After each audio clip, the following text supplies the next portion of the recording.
And therefore, when you look and see what is happening in our country, a 46-year high of Americans in poverty. In the last 3.5 years, there have been 9.3 million more Americans added to the poverty rolls.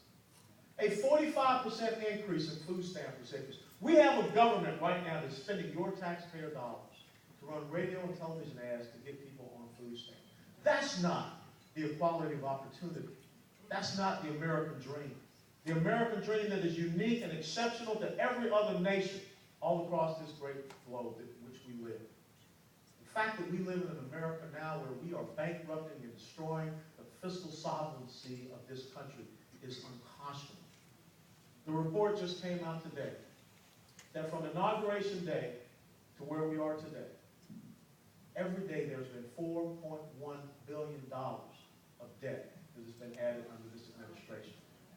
And so that's why when you hear of gimmicks such as, let's just raise taxes on the top 2 income brackets, which will only yield you $85 billion over the course of a year. We're spending $4 billion a day. It is not about sound fiscal policy, sound economic policy, good monetary policy, appropriate regulatory policy, so that we can grow our small businesses, so that the indomitable entrepreneurial spirit of the American individual can thrive. It is all about one simple thing. It's making more people economically dependent than making them economically free. And if we get to a point in the United States of America where more people are wedded to government either by subsistence check or employment check, then as we say now, Katie barred the door. It will soon be over in this great nation. And if you don't believe me, look at where we are. We continue to hear the other side talk about fairness and fair share and economic equality. What is fair? Is it fair for the top 1% of wage earners in the United States of America to pay 37% of federal income taxes? Is it fair for the top 25% of wage earners in this country to pay 90% of federal income taxes? The lower 50% of wage earners in the United States of America only pay 2.3% of federal income taxes. Who gets to sit back and say what's fair? If you have not ever read a very interesting book that was written in the 1950s by a woman by the name of Ann Rand, it was called Atlas Shrugged.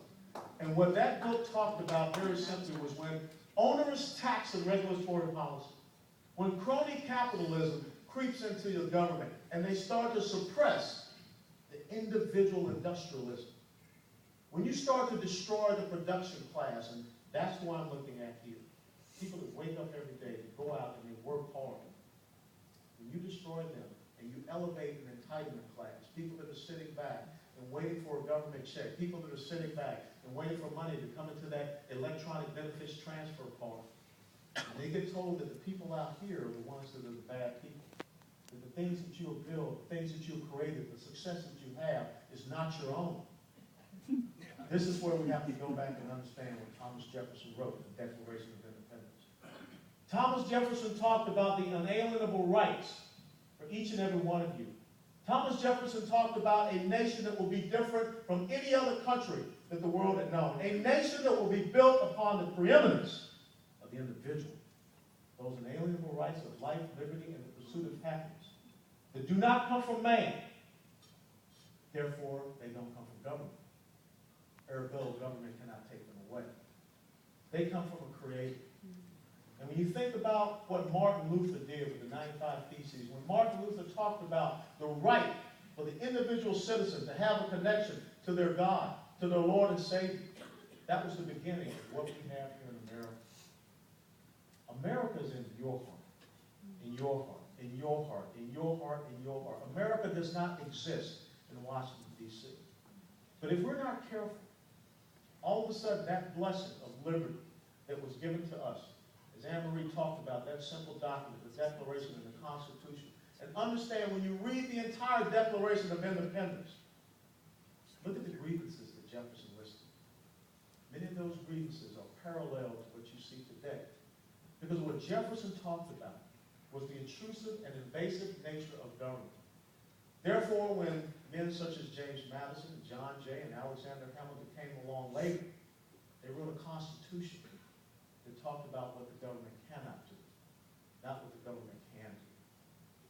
It was so interesting, you know, we've done a nice little northeast swing. We started out in Rhode Island, we went up to Massachusetts to Vermont, and now we're here.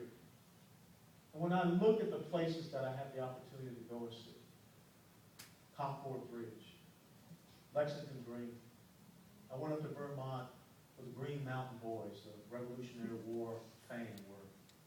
You came down through the northern part of this great state, places such as Ticonderoga, where Henry Knox captured those British cannons and drugged them across those incredible mountains we call the Adirondacks. Saratoga, which was the victory that was solidified that encouraged the French to come to our support. Even